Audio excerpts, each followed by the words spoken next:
Okay, start करते हैं हम लोग इकोनॉमिक्स। और इकोनॉमिक्स में हम लोगों ने लास्ट लेक्चर में टाइप ऑफ मनी के बारे में पढ़ा था, तो एक बार क्विक रिवीजन करवाते हैं और इसके बाद हम लोग चलते हैं अपने माइक्रो इकोनॉमी की तरफ, क्योंकि हमारा मैक्रो इकोनॉमी खत्म हो चुका है। Are you getting my point? कल हम लोगों ने टाइप्स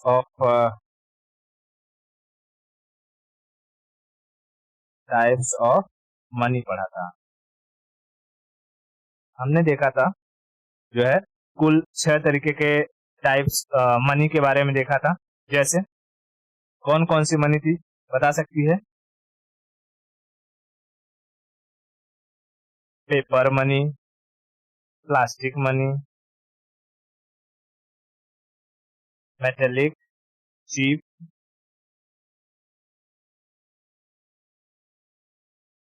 ओके, देख, पेपर,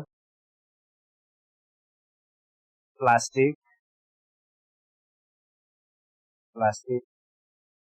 तीसरा हमने देखा था मेटल, मेटालिक मनी। चौथा हमने देखा था चीप मनी,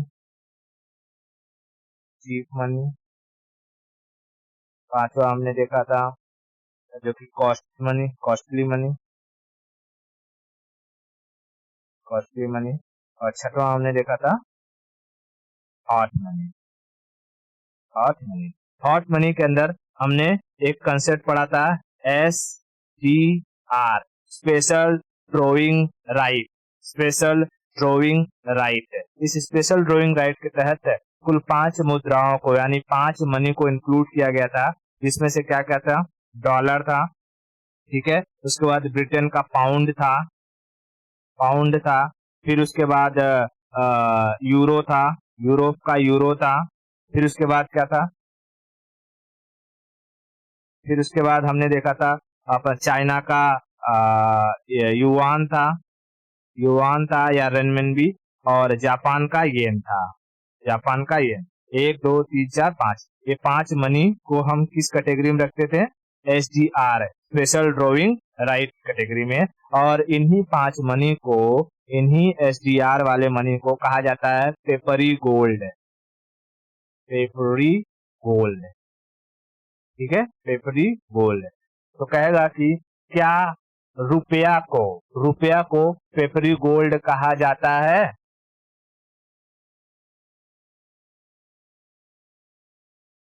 हिंदी में इसे कहते हैं कागजी मुद्रा, कागजी सोना, मुद्रा नहीं, कागजी सोना, ठीक है। यानी कि इनकी अगर वैल्यू, जैसे $1 भारत में आएगा तो हमको 75 से 76 रुपए मिलेंगे, ठीक है। इसी तरीके से पाउंड आएगा तो कुछ मिलेगा, यूरो आएगा तो कुछ ज्यादा मिलेगा, युआन आएगा तो कुछ मिलेगा, येन आएगा तो कुछ मिलेगा। यानी ये जो पैसा है, इसलिए तो लोग बाहर भागते हैं कि गल्फ कंट्री में चले जाएंगे, वहां से दिनार भेजेंगे और यहाँ पर अधिक पैसा हो जाएगा। यूएसए में चले जाएंगे, वहां से डॉलर भेजेंगे तो भारत में अधिक पैसा हो जाएगा। यानी ये सारे के सारे जो SDR वाले हॉट मनी है, ये भारत के लिए क्या है? एक तरीके से भारतीयों के लिए गोल्ड की तरह काम करते हैं। कम कम वहां का कम पैसा यहाँ अधिक हो जाता है। जैसे वहाँ यूएसए का $1 भारत में 75-76 रुपए के बराबर हो जाता है, समझे? ठीक है, तो ये सारी की सारी चीजें हमने पढ़ लिया था। और इस तरीके से हमारा जो मैक्रो इकोनॉमी था, देख, इकोनॉमी जब मैंने स्टार्ट किया था तो मैंने बताया था कि हमको 2 तरीके का इकोनॉमी पढ़ना है। एक हमें पढ़ना है मैक्रो इकोनॉमी, और दूसरा हमें पढ़ना है माइक्रो इकोनॉमी। मैक्रो इकोनॉमी में हमने बड़े बड़े चीजें देखे, जैसे GDP, GNP, NNP, sector, planning commissions, ठीक है, टाइप ऑफ मनीज, ठीक है, फिर उसके बाद बैंकिंग सेक्टर, जितनी भी बड़ी बड़ी चीजें थी वो हमने मैक्रो इकोनॉमी में देख लिया और हमारा मैक्रो इकोनॉमी खत्म हो जाता है। अब हम स्टार्ट करेंगे माइक्रो इकोनॉमी को पढ़ना, समझ में आया? ओके, अब देख, माइक्रो इकोनॉमी के फादर किसे कहते हैं?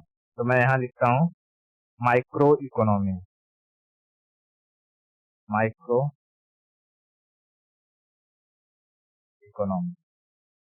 इकोनॉमी को जो फादर, उनका नाम है अरे, माइक्रो इकोनॉमी के जो फादर है, माइक्रो इकोनॉमी, एक मिनट मुझे लिखने दे। अगर मैं तुझसे पूछूं कि मैक्रो इकोनॉमी या इकोनॉमी के फादर किसे कहा जाता है? इकोनॉमी के फादर कहा जाता है एडम स्मिथ को। एडम स्मिथ को। उसी तरीके से एडम स्मिथ, उसी तरीके से माइक्रो इकोनॉमी के फादर कहे जाते हैं Alfred Marshall. Alfred Marshall father किसे कहते हैं? Alfred Marshall. ठीक है, अल्फ्रेड मार्शल। ये बंदा कौन है? Alfred Marshall. Alfred Marshall. Alfred Marshall. Alfred Marshall ने एक किताब लिखी थी जिसका नाम था principles of economy. Principles of economy. ठीक है, इनकी एक बुक थी, बुक उसका नाम था प्रिंसिपल्स ऑफ इकोनॉमिक्स। ठीक है, इकोनॉमिक्स के सिद्धांत, इकोनॉमिक्स के सिद्धांत। और उन्होंने इस बुक में supply and demand and supply की बात करी थी, मार्जिनल यूटिलिटी की बात करी थी, कॉस्ट, प्रोडक्शन एंड कॉस्ट की बात करी थी, यानी छोटे छोटे चीजों की बात करी थी। जैसे हमने मैक्रो इकोनॉमी में पूरे देश के इकोनॉमी के बारे में पढ़ा था, जीडीपी जीएनपी के बारे में पढ़ा था, किस तरीके से उनका अफेक्ट पूरे देश पर लागू होता है, पूरे वर्ल्ड में किस तरीके से लागू होता है, उसके बारे में पढ़ा था। उसी तरीके से हम माइक्रो इकोनॉमी में छोटे छोटे मार्केट के बारे में पढ़ेंगे। जैसे तेरे आसपास जो दुकानें होंगी, उनका कंट्रीब्यूशन किस तरीके से देश में होता है, उसका इफेक्ट किस तरीके से देश पर पड़ता है। छोटे मोटे जो बाजार होंगे, सब्जी मार्केट होगा, होल सेलर्स होंगे, उनका इफेक्ट किस तरीके से आता है, उनके बारे में हम कहाँ पढ़ेंगे? माइक्रो इकोनॉमी में। तो प्रिंसिपल्स ऑफ इकोनॉमी में, प्रिंसिपल्स ऑफ इकोनॉमी में उन्होंने बहुत सारी चीजों की बात कही थी, जैसे demand and supply, demand and supply, demand and supply. इन्होंने इसी में बात करी थी production and cost, production and cost. ठीक है, इन्होंने इसी में बात करी थी मार्जिनल यूटिलिटी के बारे में, मार्जिनल यूटिलिटी के बारे में। ठीक है, एक और भी ऐसी बहुत सारी चीजों की थी, बस इतना याद रख कि छोटी छोटी चीजों के बारे में जो डिटेल दिया गया था वो इस प्रिंसिपल्स ऑफ इकोनॉमी में दिया गया था। ठीक है, तो माइक्रो इकोनॉमी के फादर किसे कहा जाता है? अल्फ्रेड मार्शल को। अल्फ्रेड मार्शल ने कौन सी किताब लिखी? Principle of economy. Principle of economy. क्या माइक्रो इकोनॉमी बड़े बड़े चीजों से डील करता है या छोटे छोटे? छोटे छोटे। ठीक है, इतना क्लियर है। आगे हम समझते हैं कि प्राइस किसे कहते हैं। प्राइस, अब जैसे ही हम छोटे चीजों पर जाएंगे तो हमें पहले सबसे समझना होगा कि मूल्य क्या होता है। प्राइस को हिंदी में क्या कहते हैं? मूल्य। अगर मैं बात करूं तो प्राइस यानी मूल्य, इसे कहते हैं प्राइस या मूल्य, इसे कहते हैं प्राइस या मूल्य। तो देख, सिंपल भाषा में अगर करूं, सिंपल भाषा में अगर समझाऊं तो कोई भी ऐसा अमाउंट, ऐसा अमाउंट जिसको दे करके तुम किसी गुड्स या सर्विस को खरीद सकते हो, वो उस गुड्स या सर्विस का क्या होगा? मूल्य होगा, है ना। जैसे कि कोई बिस्किट है, बिस्किट है तो उस बिस्किट के लिए तूने 5 रुपए दिया, लेकिन वो बिस्किट बहुत कम है और खरीदार बहुत ज्यादा है, तो उसी बिस्किट की कीमत 10 रुपए, 15 रुपए, 20 रुपए हो जाएगी। तो ये प्राइस जो है डिपेंड करती है अलग अलग सिचुएशन पर। समझ में आ रहा है क्या? तो हम प्राइस किसे कहेंगे? प्राइस वो अमाउंट ऑफ मनी जिसे दे करके हम गुड्स एंड सर्विसेज को खरीदते हैं, उसे प्राइस कहते हैं। Are you getting my point? Okay, तो प्राइस समझ में आया? प्राइस किसे कहते हैं? अब इसको लिख दूं मैं, प्राइस किसे कहते हैं? बताओ एक बार, प्राइस किसे कहेंगे? Price, the amount of money that has to be paid to acquire a given goods and services. The amount of money, the amount of money that has to be paid, that has to be paid to acquire यानी खरीद लेना उसे, to acquire a given product, that called price of that product. ठीक है, price of that product. क्या price according to situation घटता या बढ़ता, मतलब कि बदलता रहता है कि नहीं? बदलता रहता है। ठीक है, प्राइस सिचुएशन के हिसाब से ऊपर नीचे होता रहता है। अगर कोई प्रोडक्ट कम है तो उसकी प्राइस ज्यादा हो जाएगी, और कोई प्रोडक्ट बहुत ज्यादा है तो उसकी जो प्राइस होगी वो कम हो जाएगी। ठीक है, तो प्राइस का डेफिनेशन समझ में आया? बहुत बढ़िया। अब हम चलते हैं, समझते हैं डिमांड का डेफिनेशन क्या होता है। डिमांड का मतलब होता है मांग, वो सिंदूर भरने वाला मांग नहीं। हाँ, डिमांड। अब डिमांड किसे कहेंगे? डिमांड क्या होता है कि किसी वस्तु की वो क्वांटिटी, ठीक है, किसी वस्तु की वो क्वांटिटी जिसको खरीदने की तुम्हारी इच्छा है और तुम उसे उसी वक्त क्या कर लो, अक्वायर कर लो, खरीद लो, उसे हम डिमांड कहते हैं। ठीक है, उसे हम डिमांड कहते हैं। यानी कि कोई वस्तु जिसको तुम खरीदना चाहते हो और पैसे दे करके तुम एबल हो कि तुम उसे खरीद सको, उसे हम क्या कहते हैं? डिमांड कहते हैं। समझ में आ रहा है क्या? कहते हैं ना, हमारी ये मांग है, हमारी डिमांड है, हम उसे खरीद लेंगे। ठीक है, तो डिमांड किसे कहते हैं? Demand, it is a quantity of a goods. It is, देख मैं लिखता हूं, समझ जाएगी। It is the quantity of goods.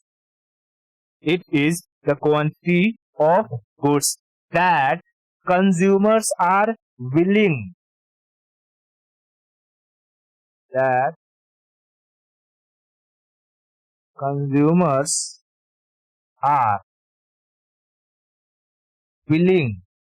यानी इच्छा है कंज्यूमर की खरीदने की, and able to purchase at various prices, and able to purchase at various prices during a given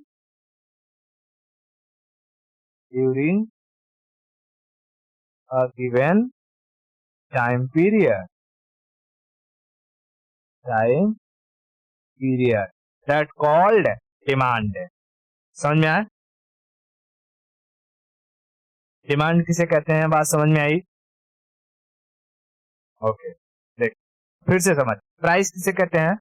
price वो अमाउंट ऑफ मनी जो तू किसी चीज को खरीदने के लिए देती है। ठीक है, वो पैसे का वो अमाउंट जो तू किसी चीज को खरीदने के लिए देती है, उसे हम उस ऑब्जेक्ट या उस प्रोडक्ट की प्राइस कहते हैं। जैसे अगर तुझे तुझे कोई मोबाइल फोन लेना है, तो मोबाइल फोन अगर 10,000 का है, तूने बार्गेनिंग करके उसे 9,000 में पे कर दिया, तो बता मोबाइल फोन का प्राइस क्या हुआ, 10,000 या 9,000? 9,000। ठीक है, मोबाइल फोन का प्राइस 9,000 हुआ। इसी तरीके से अगर हम डिमांड की बात करें, तो डिमांड वो चीज, वो क्वांटिटी ऑफ गुड्स जिसको तू खरीदने की इच्छा रखती है और पैसे दे करके उसे खरीद सकती है, उसे हम डिमांड कहते हैं। बात समझ में आई? अच्छा बता, जैसे तेरी इच्छा है कि तू आईएएस बन जाए, तेरी इच्छा है कि तू आईएएस बन जाए, लेकिन क्या तू इस आईएएस को पैसे देकर के खरीद सकती है? और क्या ये आईएएस की तेरी इच्छा डिमांड कहलाएगी? नहीं। लेकिन तू अभी घर पे है और तेरा मन किया कि मंचूरियन खाना है, तेरा मन किया मंचूरियन खाना है, यानी तेरी इच्छा हुई। तो इसमें दो चीजें याद रखना डिमांड में, एक तो विलिंग, और दूसरा एबल टू परचेस। ठीक है, विलिंग और एबल टू परचेस, ये दो चीजें डिमांड में याद रखना कि किसी की इच्छा होनी चाहिए, इफेक्टिव जो इच्छा होनी चाहिए। ठीक है, और दूसरा उसे खरीदने की ताकत होनी चाहिए। अगर तुम उसे खरीद सकते हो, तुम्हारी इच्छा के अनुसार तुम उसे खरीद सकते हो पैसे दे करके, तो वो क्या कहलाएगा? डिमांड कहलाएगा, नहीं तो डिमांड नहीं कहलाएगा। बात समझ आई क्या? ओके, इतना चीज क्लियर है। अब हम समझते हैं कि ये जो प्राइस और डिमांड है, प्राइस और डिमांड है, इनमें रिलेशन कैसा होता है। सो रिलेशन बिटवीन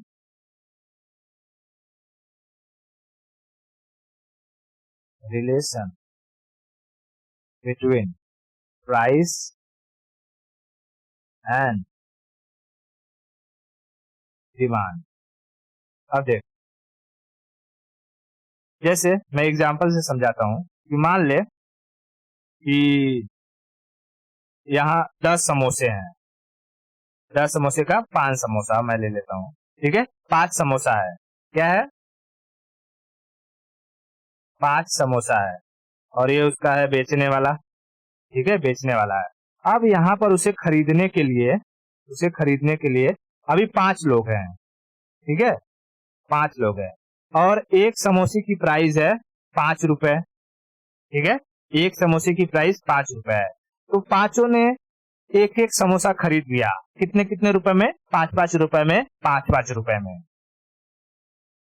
ठीक है, तो ये जो विक्रेता है, ये सबको 5-5 रुपए में जो है समोसा दे दिया, पांचों जन को एक एक समोसा दे दिया। ठीक है, तो समोसे का डिमांड कितना था? कम था थोड़ा सा, और जो प्राइस थी उसी प्राइस में ये बिक गया, 5-5 रुपए में। लेकिन अब सपोज कर कि इसे खरीदने के लिए 10 लोग हैं, इसे खरीदने के लिए 10 लोग हैं, और 10 एकदम भूखे हैं। अब 5 समोसा है, 10 लोगों में तो ऐसा आधा आधा करके जाएगा नहीं, देना पड़ेगा तो एक एक ही समोसा देना पड़ेगा, है ना? तो पहला वाला कहे नहीं मुझे दो, ये कहता नहीं मुझे दो, तो फिर ये वाला दिमाग लगाएगा, बोलेगा ठीक है, जो ज्यादा प्राइस देगा मैं उसे समोसा दे दूंगा। अब क्या हो रहा है? समोसे की डिमांड बढ़ रही है, समोसे की डिमांड बढ़ रही है, और जब समोसे का डिमांड बढ़ रहा है तो प्राइस क्या हो रहा है? बढ़ रहा है। ठीक है, समोसे का डिमांड बढ़ने लगा तो प्राइस भी बढ़ने लगा। तो हमें एक तरफ क्या दिखाई दे रहा है? एक तरफ दिखाई दे रहा है कि जब डिमांड बहुत ज्यादा हो जाए, डिमांड बहुत ज्यादा हो जाए तो प्राइस भी ज्यादा हो जा रही है, प्राइस भी ज्यादा हो जा रही है। लेकिन अब ये समझ यहाँ पे कि यहाँ 5 समोसा नहीं, अगर यहाँ पर 100 समोसा होता, 100 समोसा होता, और ये 10 लोग होते हैं, 10 लोग होते हैं, तो बता अब इस 100 समोसे को अगर बेचना है जल्दी जल्दी, तो इसका ये प्राइस ज्यादा रखेगा तब जल्दी बिकेगा, या प्राइस कम रखेगा तब जल्दी बिकेगा? प्राइस अगर कम रखेगा तो समोसा जल्दी जल्दी बिक जाएगा। तू देखती होगी ना, कोई चीज अगर लॉट में लेती होगी, हाँ कोई चीज अगर लॉट में लेती होगी बहुत एक एक साथ, तो तू उसको सस्ते में मिलता होगा तुझे। जैसे कि अगर एक ही साथ तू 4 साड़ी ले ले, तो 4 साड़ी तुझे सस्ते में मिल जाएगा एज कम्पेयर टू 1 साड़ी के, है ना? तो उसी तरीके से अगर हम देखते हैं नहीं, क्वांटिटी अगर बहुत ज्यादा हो जाती है और डिमांड कम हो जाती है तो प्राइस भी क्या हो जाती है, कम हो जाती है। ठीक है, प्राइस कम हो जाती है। ठीक है, प्राइस कम हो जाती है। अब देख, यहाँ हमें एक डायरेक्ट रिलेशन दिख रहा है कि कभी कभी क्या हो रहा है, डिमांड डिमांड जब घट रहा है, डिमांड घट रहा है तो प्राइस भी घटने लग रहा है, प्राइस भी घटने लग रहा है। लेकिन कभी कभी क्या होता है, यहाँ पर उल्टा इफेक्ट देखने को मिलता है कि कभी कभी किसी चीज की डिमांड डिमांड बढ़ने लगती है तो प्राइस क्या होता है, घटने लगता है। या यूं कहें जैसे देख, जैसे अगर तुझे ये चीज, यहाँ मैं लिखता हूं प्राइस और यहाँ लिखता हूं डिमांड, डिमांड। ठीक है, प्राइस और डिमांड। अगर मैं कहूं कि एक पार्ले जी है, पार्ले जी, इसका प्राइस पहले था 10 रुपए, अब यही पार्ले जी इसका प्राइस हो गया है 2 रुपए। तो बता, पहले ये जो पार्ले जी था जो 10 रुपए वाला था, उसको उसकी डिमांड थी, उसको 2 लोग खरीद रहे थे। ठीक है, उसको 2 लोग खरीद रहे थे। अब जब इसकी इसकी प्राइस हो गई 2 रुपए, अब इसको 10 लोगों ने खरीद लिया। तो यहाँ क्या हो रहा है, प्राइस जब कम हो रहा है तो डिमांड बढ़ते जा रही है, प्राइस कम हो रहा है यानी अगर यहाँ प्राइस घट रहा है तो यहाँ पर डिमांड बढ़ रहा है। ये कैसा रिलेशन दिखा रहा है, उल्टा रिलेशन दिखा रहा है ना, ये उल्टा रिलेशन दिखा रहा है। तो जब हम कभी देखते हैं ना प्राइस और डिमांड में रिलेशन किस तरीके का है, तो हमें समझ में ही नहीं आता कि साला कभी कभी डायरेक्ट रिलेशन दिखाता है और कभी कभी उल्टा रिलेशन दिखाता है, इनवर्स रिलेशन। ठीक है, तो इसलिए कहा जाता है कि प्राइस और डिमांड का जो रिलेशन है वो इनवर्सली फंक्शन है, इनवर्सली फंक्शन है। याद रखना, इनवर्सली सिर्फ नहीं, इनवर्सली फंक्शन रिलेशन है। कैसा रिलेशन है, inversely function relation, inversely function relation. ठीक है, so price is inversely function of demand. ठीक है, डिमांड यानी इस फंक्शन में क्या हो जाता है, कभी कभी चीज डायरेक्ट रिलेशन हो सकता है या कभी कभी जो है इनडायरेक्ट मतलब इनवर्स रिलेशन हो सकता है। ठीक है, अगर मैं ग्राफ के तहत देखूं, जैसे ये ऐसा है, अगर मैं कहूँ यहाँ प्राइस, यहाँ लिख दूं प्राइस और यहाँ रख दूं डिमांड, डिमांड 0, 5, 10, 15, 20, 25, 5, और मैं प्राइस को कम करता हूँ, 2, 3, 4, 5, 6। ठीक है, तो कभी कभी क्या होता है कि अगर प्राइस अगर घटता है तो डिमांड क्या होती है, बढ़ने लगती है। मान लो कि प्राइस 2 रुपए था, प्राइस 2 रुपए था और डिमांड 20 लोगों की थी, तो ये यहाँ पर जाकर के मिला। ठीक है, उसी तरीके से अगर मान ले प्राइस यहाँ 6 रुपए थी तो डिमांड थी 5 लोगों की। ठीक है, तो हमको देखने को मिलता है ये ऐसा करवाता है जब ये इनवर्स रिलेशन दिखाता है, यानी प्राइस कम डिमांड ज्यादा, प्राइस ज्यादा डिमांड कम। और लेकिन कभी कभी यही चीजें उल्टी हो जाती है कि जब प्राइस और डिमांड सेम होता है, जैसे प्राइस बढ़ेगा तो डिमांड भी बढ़ेगा। यानी जैसे कि मान ले प्राइस अगर 5 रुपए है तो डिमांड भी 20 लोगों की डिमांड है। ठीक है, 20 लोगों ने किसी चीज की डिमांड की। उसी तरीके से अगर प्राइस जैसे 4 रुपए था तो डिमांड 10 लोगों की थी। समझ में आ रहा है?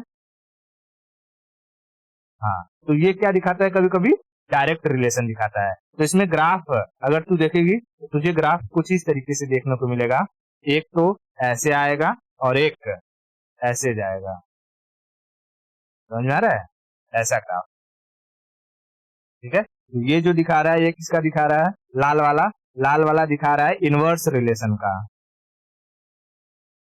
Inverse relation. और ये येलो वाला दिखा रहा है डायरेक्ट रिलेशन, डायरेक्ट रिलेशन। इसलिए प्राइस और डिमांड में कैसा रिलेशन होता है, इनवर्सली फंक्शन रिलेशन होता है, ठीक है, इनवर्सली फंक्शन रिलेशन होता है बिटवीन प्राइस और डिमांड के बीच में। इतना क्लियर हुआ? हाँ, ओके, वापस चलते हैं, यहाँ समझते हैं प्राइस किसे कहते हैं। प्राइस किसे कहते हैं? प्राइस वो अमाउंट ऑफ मनी जिसे दे करके तू कोई चीज खरीद लेती है, वो प्राइस कहलाता है। और डिमांड क्या होता है? डिमांड वो कोई वस्तु जिसे तुझे खरीदने की इच्छा हो और कोई भी पैसा दे करके तू उसे खरीद सकती है इन अ पर्टिकुलर टाइम पीरियड, वो कहलाता है डिमांड। प्राइस और डिमांड में कैसा रिलेशन है? तो इनवर्सली फंक्शन रिलेशन है, इनवर्सली फंक्शन रिलेशन है। इतना क्लियर हुआ? ओके, बहुत बढ़िया। अब आगे हम समझते हैं कि ऐसे कौन कौन से फैक्टर हैं जो जो डिमांड को इन्फ्लुएंस करते हैं, यानी जिनकी वजह से डिमांड घट या बढ़ सकता है ना? मैंने क्या कहा? Factors, factors that that influence demand, demand. तो कौन कौन से फैक्टर्स हैं जिनकी वजह से डिमांड घट या बढ़ सकता है? ठीक है,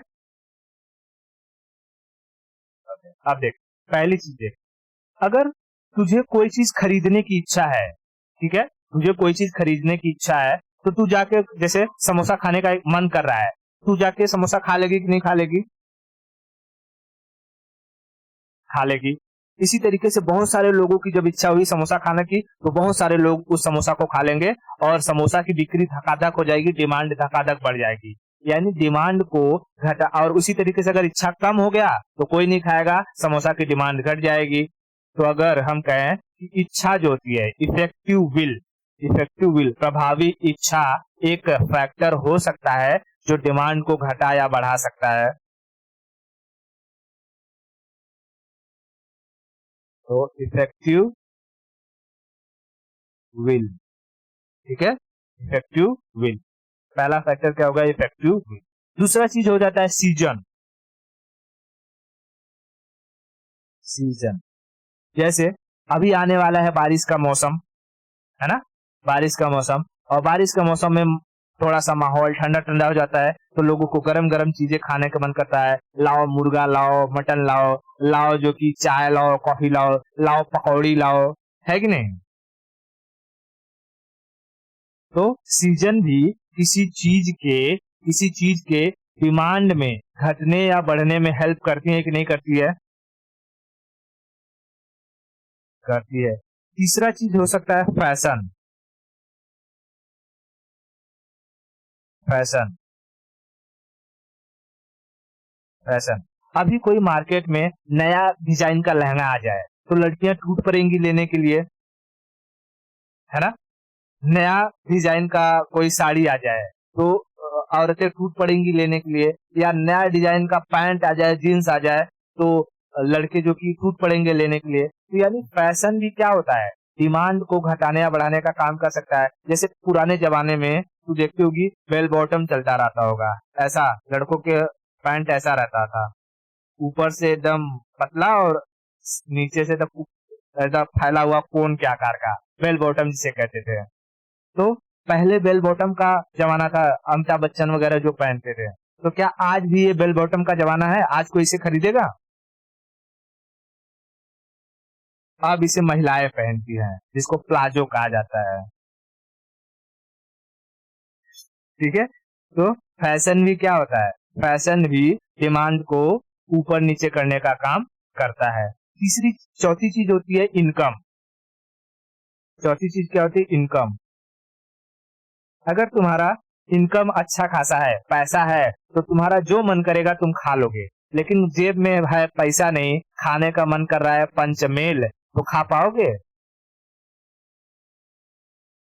नहीं।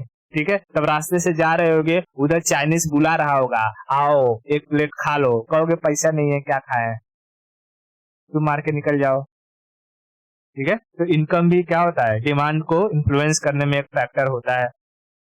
पांचवी चीज क्या हो सकती है? पॉपुलेशन।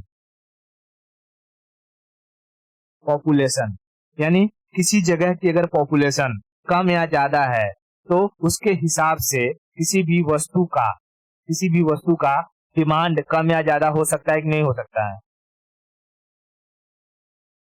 हो सकता है। तो पॉपुलेशन भी क्या करती है? डिमांड को इन्फ्लुएंस करती है। छठवीं चीज होती है प्राइस। छठवीं चीज होती है प्राइस। प्राइस ये तो सबसे इंपॉर्टेंट फैक्टर है डिमांड को बढ़ाने या घटाने में। प्राइस कम, डिमांड ज्यादा, प्राइस ज्यादा, डिमांड कम, है ना? हाँ, तो प्राइस भी एक सबसे इंपॉर्टेंट फैक्टर है प्राइस। उसके बाद और क्या हो सकता है? तो और अगर हम देखें तो जैसे किसी भी चीज की क्वालिटी क्वालिटी क्वालिटी क्वालिटी अगर कोई चीज अच्छी है, क्वालिटी उसकी अच्छी है तो उसकी बिक्री अधिक होती है।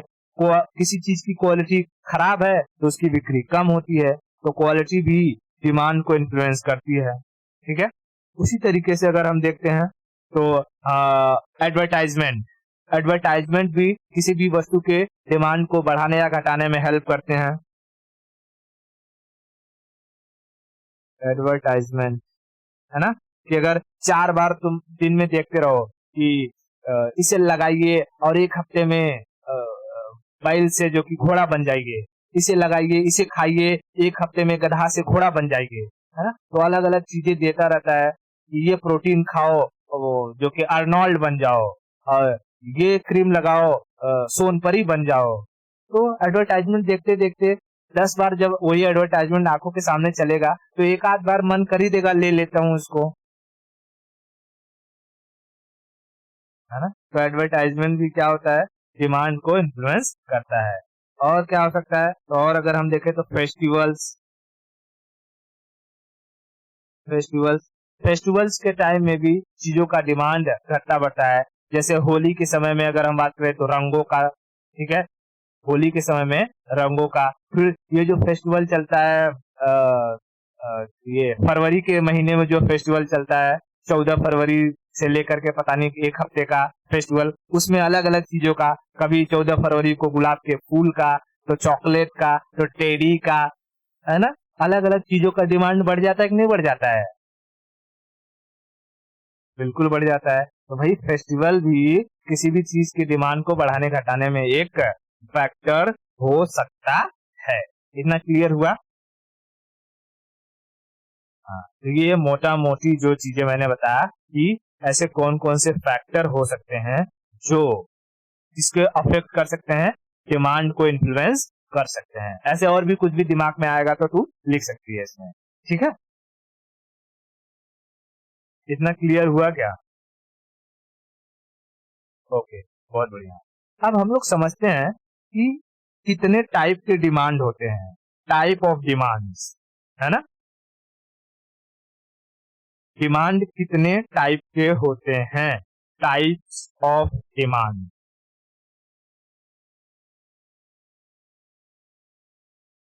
Types of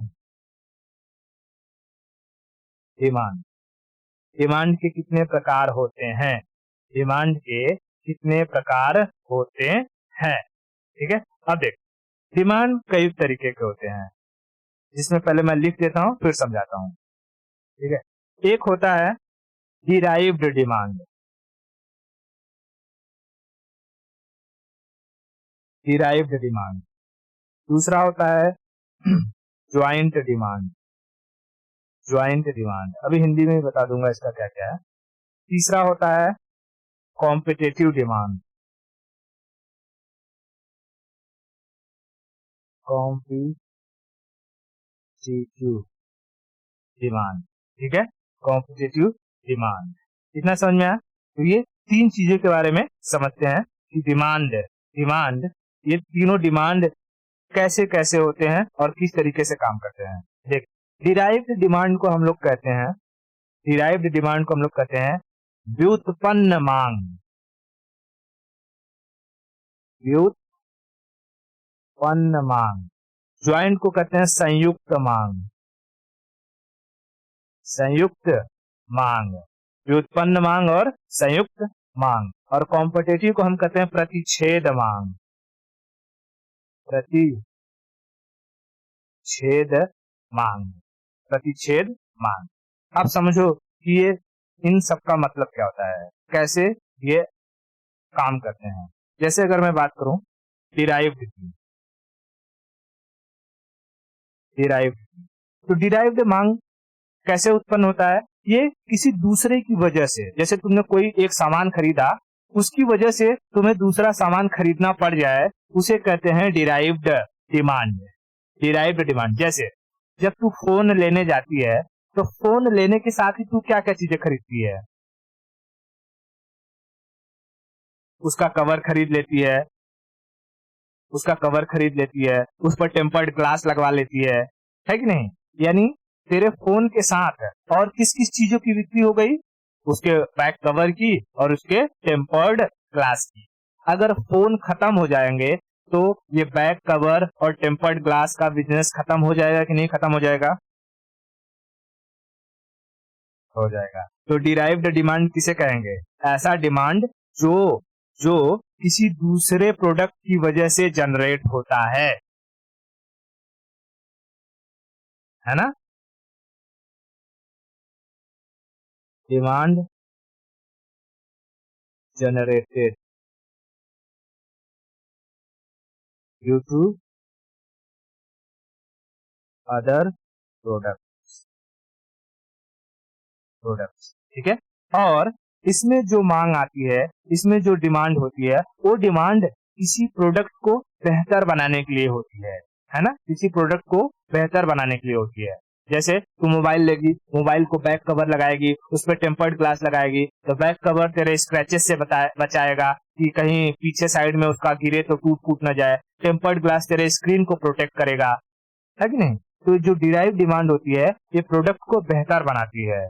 it makes better, मतलब कि product, it makes, it makes product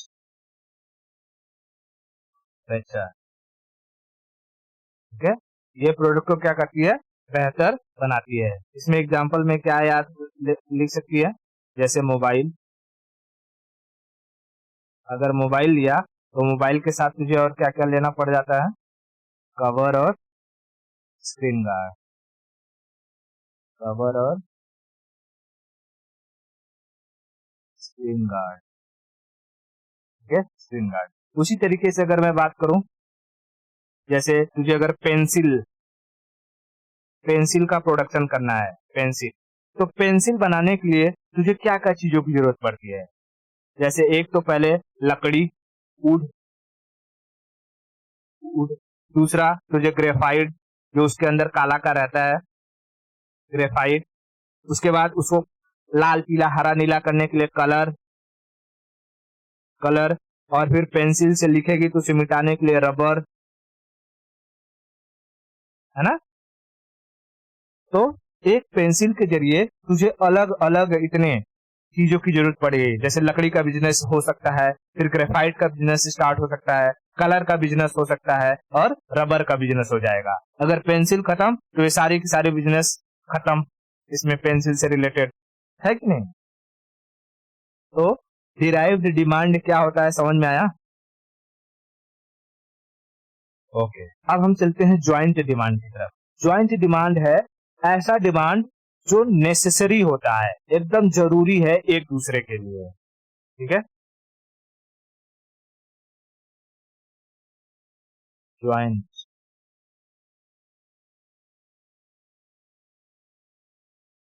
demand, ये क्या होता है? नेसेसरी और ईच अदर। जैसे अगर तूने लिया कार, कार के लिए सबसे जरूरी क्या है?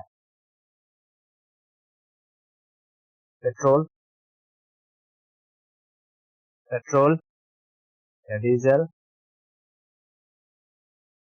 ठीक है, पेट्रोल या डीजल, पेट्रोल या डीजल। उसी तरीके से अगर तूने लिया मोबाइल, तो मोबाइल के लिए जरूरी क्या है? चार्जर, ठीक है, मोबाइल के लिए जरूरी चार्जर, सिम कार्ड,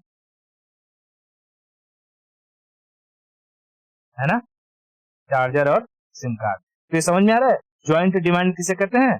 जो एक दूसरे के साथ मिलकर पूरा हो जाए, ऐसी मांग जो एक दूसरे के साथ मिलकर पूरा हो, एक दूसरे के सिवा वो लोग किसी काम के नहीं है। जैसे गाड़ी, गाड़ी बिना डीजल पेट्रोल के किसी काम के है? मोबाइल किसी बिना चार्जर के किसी काम का है, या बिना सिम कार्ड के किसी काम का है? नहीं, ठीक है, तो ये चीज समझ में आई ज्वाइंट डिमांड। अब हम समझते हैं तीसरा कि कॉम्पिटिटिव डिमांड क्या होता है। कॉम्पिटिटिव डिमांड, कॉम्पिटिटिव डिमांड, देख कॉम्पिटिटिव क्या करता है? प्रतिच्छेद मांग, यानी कि जब ये रहता है तो इसकी वजह से किसी भी प्रोडक्ट का दाम बहुत ज्यादा नहीं बढ़ पाता है। ये क्या करता है? एक कंपटीशन प्रोड्यूस करता है, it produce competition, it produce competition और अल्टरनेटिव, अल्टरनेटिव, और ये डिमांड कंज्यूमर के लिए सबसे बेहतरीन होता है, गुड फॉर कंज्यूमर्स। जैसे अगर मैं एग्जांपल की बात करूं, टी और कॉफी, टी और कॉफी, अगर चाय का दाम बढ़ा तो लोग किधर शिफ्ट हो जाएंगे? कॉफी की तरफ।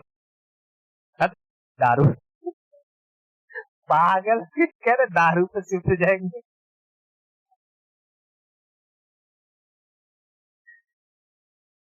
टी और कॉफी, मैं अल्टरनेटिव बता रहा हूँ, टी और कॉफी,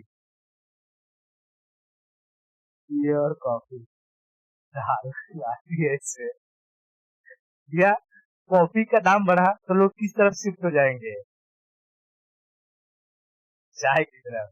बात समझ में आ रही है? तो इसकी वजह से क्या होता है, टी और कॉफी में एक कंपटीशन चलते रहता है। जैसे कि अगर कोई छोटा मोटा, अब ये नहीं कि तुम स्टारबक्स में चले जाओ और 400 का कॉफी पियो और रोड पर जो 5 रुपए का चाय मिलता है उसके साथ कंपेयर करो। अरे उसी के साथ कंपेयर करो, जैसे एक दुकान है, एक दुकान पर जहाँ पर नॉर्मली कॉफी और चाय दोनों मिल जाता है, उसके साथ कंपेयर करो। कॉफी का डिमांड थोड़ा सा प्राइस चाय के मुकाबले ज्यादा ही रहता है, लेकिन अगर वही कॉफी का डिमांड बहुत ज्यादा बढ़ जाए तो जो कॉफी पीने वाले हैं वो चाय पर शिफ्ट हो जाएंगे कि नहीं हो जाएंगे? हो जाएंगे, ठीक है, समझ में आ रहा है? तो कॉफी और चाय एक ऐसा डिमांड है, कॉम्पिटिटिव डिमांड। तो कॉम्पिटिटिव डिमांड किस वजह से जनरेट होता है? वहां जनरेट होता है जहां पर किसी प्रोडक्ट का अल्टरनेटिव अवेलेबल हो, है ना। और ये मार्केट के लिए क्या होता है? सबसे जरूरी होता है कि मार्केट में कंपटीशन बना रहे, और इसकी वजह से हम देखते हैं कि किसी भी प्रोडक्ट का दाम बहुत ज्यादा नहीं बढ़ता है। अच्छा बता, जियो और वोडाफोन आइडिया, ये कौन से डिमांड के एग्जाम्पल हैं? क्या ये ज्वाइंट डिमांड के एग्जाम्पल है, कॉम्पिटिटिव के एग्जाम्पल है, या डिराइव के एग्जाम्पल है? कॉम्पिटिटिव के, समझ में आ रहा है? अभी तू देखती होगी जहाँ जियो दाम बढ़ाएगा फटाफट सब वोडाफोन आइडिया या एयरटेल पर शिफ्ट हो जाएंगे, एयरटेल नौटंकी किया सब जियो पर शिफ्ट हो जाएंगे, है कि नहीं? तो ऐसा होते रहता है,